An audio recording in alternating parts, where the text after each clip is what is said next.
बिस्मिल्लाहिर्रहमानिर्रहीम। अस्सलाम वालेकुम। मैं हूं ज़रा और आप देख रहे हैं ज़रा इंटरनेशनल कुकिंग। आज मैं बना रही हूं सेम आलू की सब्ज़ी। ये बहुत ज़ायक़ेदार बनती है। अगर आपको मेरी रेसिपी अच्छी लगे तो प्लीज़ लाइक शेयर और सब्सक्राइब कीजिए और बेल के आइकॉन का दबाना मत भूलिएगा कि मेरी हर नई आने वाली वीडियो आपको सबसे पहले देखने के लिए मिले। ये मैंने हाफ़ kg के करीब सेम ली है और ये मैं इस तरह से सेम को बना रही हूँ कि इसके दोनों साइडों से हमें इसके रूट्स निकाल लेने हैं और इसमें बीज भी हैं, तो अगर हम काटेंगे तो बीज भी कट जाएंगे और बीज जो है साबुत आए खाने में तो बहुत अच्छे लगते हैं, तो इसलिए मैं इसके बीज निकाल के जिनमें बीज हैं और थोड़े से वो मोटे से हैं तो मैं इसलिए उनको निकाल लूँगी। और ये मैंने हाफ़ कप के करीब ऑयल लिया है और इसमें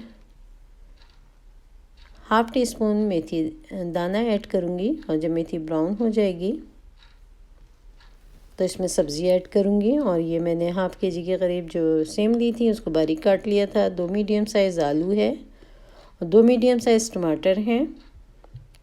हाफ़ टी स्पून कुटी हुई लाल मिर्च है, हाफ़ टी स्पून पिसी हुई लाल मिर्च है, हाफ़ टी स्पून हल्दी पाउडर है और हाफ़ टी स्पून नमक है और साबुत ज़ीरा है और 1 टेबल स्पून लहसुन अदरक का पेस्ट है।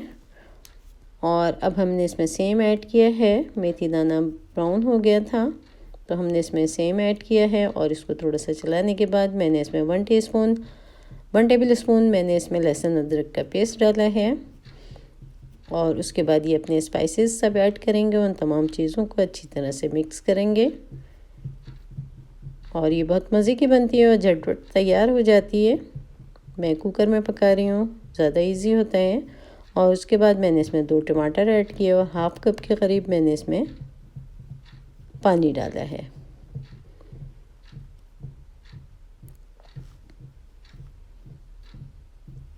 और ये देखें तकरीबन 3 से 4 मिनट के लिए मैंने इसको कुकर को बंद करके रख दिया था और ये सेम गल चुकी है। उसमें थोड़ा सा पानी था तो मैंने इसमें आलू ऐड किया है और आलू में पानी नहीं डालेंगे हम, इसी पानी में ये आलू गल जाएंगे और आलू बिल्कुल गल के 1 मिनट में तैयार हो गए थे। और उसके बाद हमने डिश आउट कर लिया और ये हमारी सेम आलू की सब्ज़ी बिल्कुल तैयार है। अगर आपको अच्छी लगे तो प्लीज़ लाइक शेयर और सब्सक्राइब कीजिए।